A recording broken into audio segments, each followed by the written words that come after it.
শিক্ষার্থীরা, আজকে আমাদের আলোচনার বিষয় হচ্ছে অক্টালের যোগ। ঠিক আছে, অক্টালের যোগটা আমরা একটু দেখব। দেখো এখানে প্রথমত অক্টালের যোগ করার জন্য আমরা সংখ্যা দুটি যোগ করব। 7 আর 2 কত? 9। 7 আর 2 9। দেখো এটা কিন্তু 9টা 8-এর চেয়ে বেশি। 8 থেকে শুরু করে 8-এর চেয়ে বেশি হলে অক্টাল যোগের সময় নিয়ম হচ্ছে 8 দ্বারা বিয়োগ করবা। কখন? যখন 8 থেকে শুরু করে 8-এর বেশি হলে, যেমন 7 আর 2 9। 9টাকে 8-এর চেয়ে বেশি না? তো এবার 8 দ্বারা বিয়োগ করো। 9 থেকে 8 গেলে কত? 1। আর একবার যদি তুমি 8 দ্বারা বিয়োগ করো তাহলে হাতের আছে, তাহলে হাতের 1 কত? 3। তাহলে 3 আর 1 4। 4 আর 5 কত? 4 আর 5 হচ্ছে 9। আবার দেখো কত? 9 নিচ্ছে না? সো 9 থেকে 8 বাদ দাও, তো আবার কত? 9 থেকে 8 বাদ দিলে কত? 1। হাতের কত?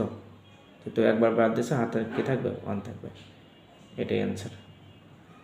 তাহলে যোগ করে এর দ্বারা বিয়োগ করতে হবে। হ্যাঁ, তবে 7 হলে হবে না কিন্তু। ধরো যোগ করে 7 হয়েছে, দুইটা যোগ করে 7 হয়েছে, তাহলে 7 তো হলো না, 8 পর্যন্ত হলো না, তো 8 হতে হবে অ্যাটলিস্ট। ঠিক আছে, তারপর দেখো এখানে দেখো এটা 5 আর 2 কত? 7। এটা তা এবার কি 8 বাদ দিতে পারবা? কারণ এটা তো 8-এর ছোটো। যদি এখানে 8ও হতো তারপরে তুমি কি 8 বাদ দিতে পারতো। তাহলে এবার যোগ করে নামায় দাও। 5 আর 2 কত? 7। এবার বলবা যে এখন তো 8 বিয়োগ করলেন না, এখন কিভাবে 8 বিয়োগ করবো? কারণ এখনও তো 8 হয় নাই। 5 আর 2 7, এটা তো 8 পর্যন্ত যায় নাই। 8 পর্যন্ত গেলে বিয়োগ করতে পারতাম। ঠিক আছে, এই কারণে আমরা 8 বিয়োগ দেয়নি, তো হাতেরও নাই।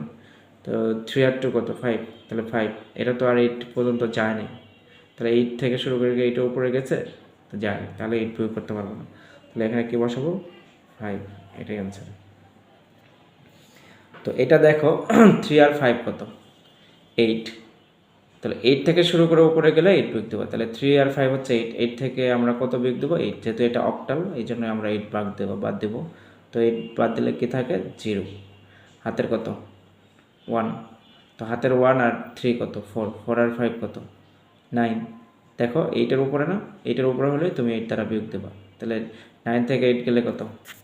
9 থেকে 8 গেলে হচ্ছে 1। 9 থেকে 8 গেলে 1। হাতের কত? একবার বিয়োগ দিচ্ছে না?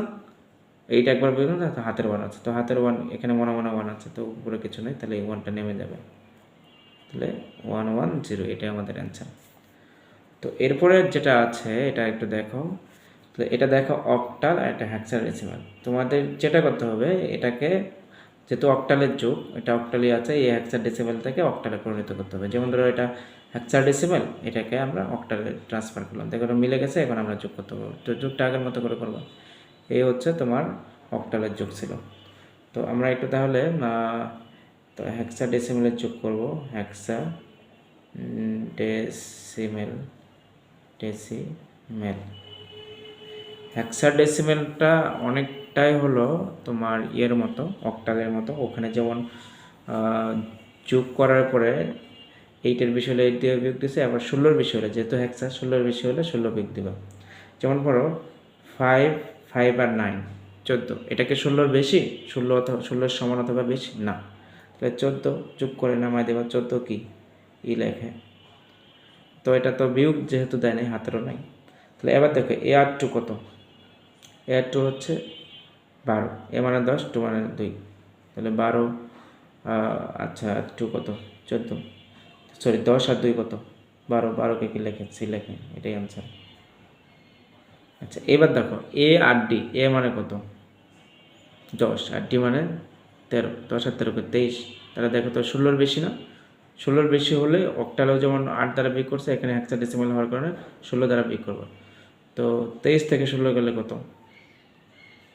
7। হাতের 1 আছে না? হাতের কত আছে? 1। তাহলে 13 আর 1 কত? 14। 14 আর এটা কত? 15। 14 আর 15 কত? 29। 29 থেকে 16 গেলে কত? 29 থেকে 16 3, আর হচ্ছে হ্যাঁ 1, 3 13। ঠিক আছে, তাহলে তোমরা হ্যাঁ এখানে দেখো প্রথমে তো কী করবা, এটা এটা এটা ছিল কত? এটা কত বলো তো? হ্যাঁ 14, হাতের 100 14, 14 আর 15 29, 29 থেকে যেহেতু এটা 16-র বেশি, 16 বাদ দাও। তো 29 থেকে 16 বাদ দিলে কত? 13, 13কে কি লেখে? ডি। হাতের কত? ওই যে একবার পাচ্ছ না, হাতে থাকবে এটা, এই যে হাতের 1 এটাই। আচ্ছা, এরপরে একটু দেখো যে এটা অক্টাল, এটা হেক্সাডেসিমেল, সো যোগ করা যাবে না। সো যেহেতু হেক্সাডেসিমেলের যুগ, এই অক্টাল থেকে হেক্সাডেসিমেলে নেবে। ধরো কথার কথা এটা আসছে অক্টাল থেকে হেক্সাডেসিমেল, আর এটা তো হেক্সাডেসিমেল।